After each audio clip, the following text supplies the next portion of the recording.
On the east coast, for northern right whales, there has been a lot of effort to actually manage the position of the shipping lanes, and when the whales are in certain areas feeding or migrating, there are seasonal changes in where the shipping lanes are, and that has been quite an elaborate regulatory process, but has been effective, and no right whales have been killed by ships within the area of reduced ship speed and lanes.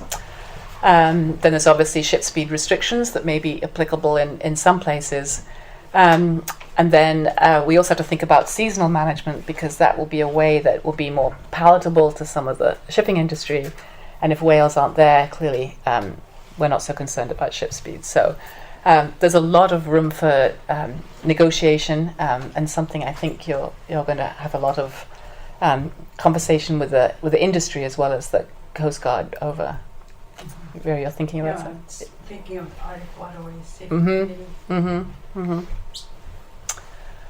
And then I just saw today that as far as the Arctic shipping, the Arctic Council did have a notice on their website this week that they were planning to have data from the AIS system, as I showed you that we have in San Francisco, and this would come online in 2017. So this will help you have a sense of how ships are overlaying with the whales' positions. So it's a tool to start thinking about where are the areas of greatest risk and when. So now I'm just going to switch completely to something more biological, and something that I've been working more personally with locally. And these are the harmful algal blooms. And there's a whole suite of different types of harmful algal blooms. And they tend to be called red tides because some of them are red, but a lot of them that are harmful are actually not red, and they're actually completely see-through. So the top is a map that was created by the Woods Hole Oceanographic Institution for all the harmful algal blooms that produced paralytic shellfish poisoning up to 1970. And the bottom is the same graph just for the year 2000. And the red dots are the places of recorded blooms. So you could argue, is there better reporting? Are we more able to know what's going on? Are we better at making maps? But that's a pretty big difference. And some of these are in parts of the world where the effort hasn't changed dramatically, but there certainly are more reported events. So what are these things? These plankton blooms, they do occur worldwide, but they like to proliferate in nutrient-rich water, especially in areas of upwelling and at the edges of ice. And because they're plants, they grow better usually in increasing temperatures, but that's not always the case. There are also cold water cyanobacteria that produce blooms in colder waters. One thing about them is they can be moved in ballast water. So there are examples now of harmful algal blooms in Asia that probably originated from Monterey Bay in California, where water was taken up as ballast and then moved. So this could be really important as ports open up here, and you've really got to think about that ballast water. There's a lot of focus on sewage, but just ballast water itself is a very effective way of moving water, plankton, and sometimes invasive species globally. So these blooms, they're plants, and they produce these toxins or poisons, and they don't always do it. So you can have a bloom, you can recognize the species of plankton, and sometimes they'll produce toxins and sometimes not. So this makes understanding even more difficult, because you can take a water sample, you can see the algae under the microscope, but they may not always be producing toxins. And we think they do it when they're under stress, when there's sometimes factors like high iron in the water will make them produce more toxins, but it isn't consistent across species. And then once the algae are producing these toxins, if something grazes on the plankton, they'll accumulate in that prey. But they can also accumulate when the plankton actually die and they break up, and then the toxin, it's a little protein molecule, it'll be in the water column, and that can be filtered in invertebrates like clams and mussels. And this is really important because you could be monitoring toxin levels in, say, for us in California, it would be sardines and anchovies. And those levels would be really high because the anchovies have grazed on the plankton and they've got the toxin and the plankton in them. But there's nothing in the shellfish. And then later, there's nothing in the anchovies because the plankton has died and it's broken up and it's fallen down into the sediment. And it's only then, when the toxin is loose in the water column, that it's then filtered through the mussels.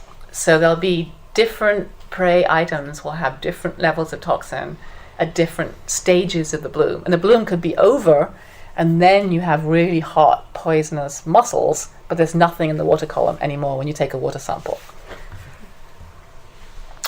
There are many different types, and the different types tend to be associated with different water bodies, different oceans, different parts of the world. The dinoflagellates have 2 flagellae, and the diatoms don't have any flagellae. And these are all visible under a light microscope. So you can actually take a water sample and you can look for these and you can count sort of how many of these there are. And so it's a very easy way of looking at the quality of your water.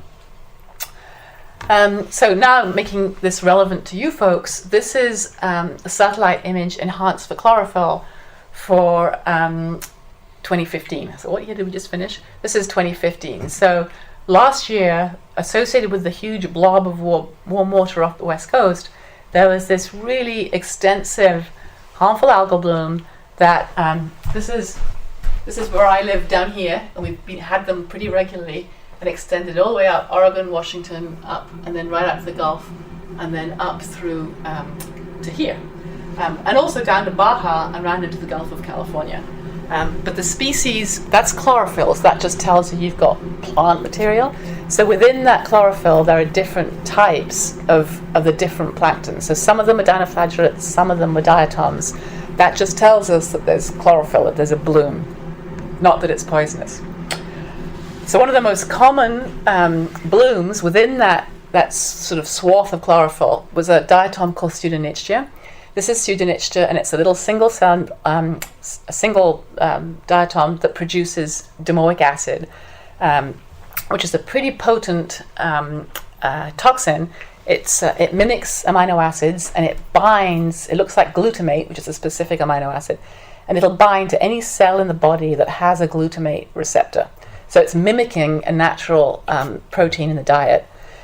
And we have most glutamate receptors in our brain, but they're also found in the heart, and they're also found in the reproductive tract. So in 2015, for the lower 48, we had pretty much blanket seafood closures for mussels and crab right down the west coast because of high levels of domoic acid in prey. And in San Francisco, we have a very sort of festive time over Christmas, and everybody wants to have crab for Thanksgiving and Christmas. And this year, for the first time ever, the crab fishery, sale of crabs was banned by the state for public health reasons because the levels of domoic acid in crab were over 200 parts per million. So it's the first time that's ever happened, and it was a really unpopular move for the crab fishermen, and they felt it was a really big impact on the economy. So that's what happened down south. And then associated with those closures and those high levels of domoic acid in crabs and mussels and anchovies, there were also high levels of domoic acid in the marine mammals. So this is a map of the lower 48, and there's 2 types of toxin, domoic acid and saxitoxin, that were measured in this study. And animals that have really high levels are shown in red and smaller levels in yellow. But what it's really showing you is that all the way along the coast, we were getting marine mammals that had domoic acid and saxitoxin in their gut contents. So that's what we were seeing. And then this work was done by NOAA scientists out of the Northwest Fisheries Science Center in Seattle. And they were doing this work in the lower 48, and then over the last few years have extended their analysis to samples from anyone who wants to submit them from the western US and Alaska. So Gay, sitting in the back, worked really closely with Kathy LeFay, who put this map together, to ensure that she also got samples from stranded marine mammals and harvested marine mammals and any animals that were being caught by researchers and sampled. So this is a similar map that shows just the presence of these toxins, domoic acid in red and saxitoxin in purple, in different marine mammals around Alaska.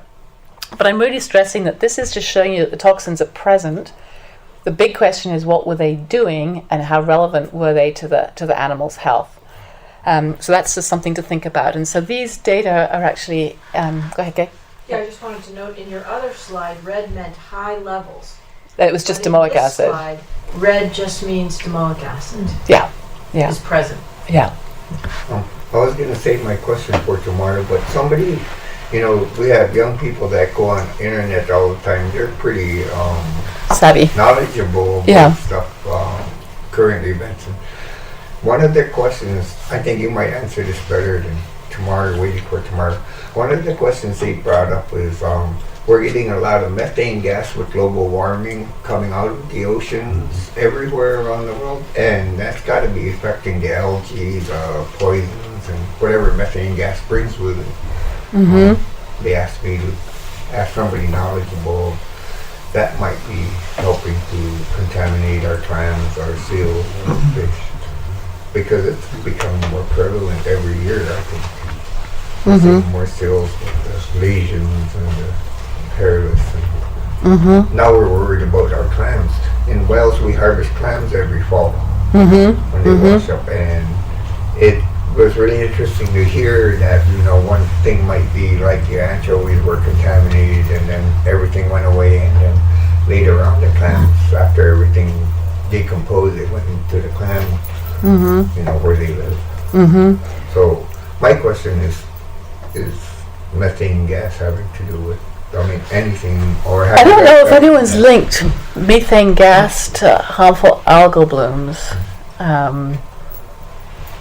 I don't think so, because it's a gas. I don't know how the plankton would use it, but it could certainly influence the whole chemistry of the water and lots of the different. It's all linked, so it could be affecting. That person understood it helps global warming, Yeah, accelerate. sure. But his question was, how is it affecting our food Immediately. Yeah. Yeah.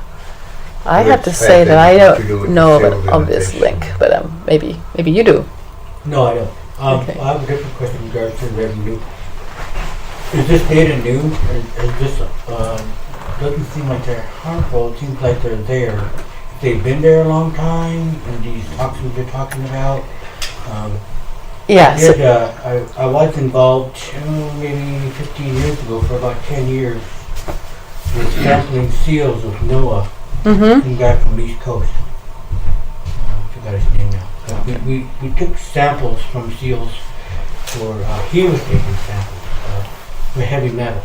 And so it's not that, point is that you got this things look very dangerous, but at the end of the day, is it new? Is it already there that we've been eating this the whole time? And Right. so, that might be a message that's important to add to your data warnings, that if there are any. Right. So these samples and the levels of domoic acid and saxitoxin. This is just all the samples from last year, and Gay's going to speak to this because she collected these samples. Roy, you bring up an excellent point, because you look at that and you think, that's why I wanted to say red was not danger like the other slide, So at this point, the samples were all collected starting around 2004. So what happened? Have we had it since 1800s? Have we had it since 1950? We have no answer. This is to say that it is here, and the surprise was that it is here. No one had looked before, and I don't think people thought it was, and this would be a good thing to follow up with, thinking about it with traditional knowledge in the region.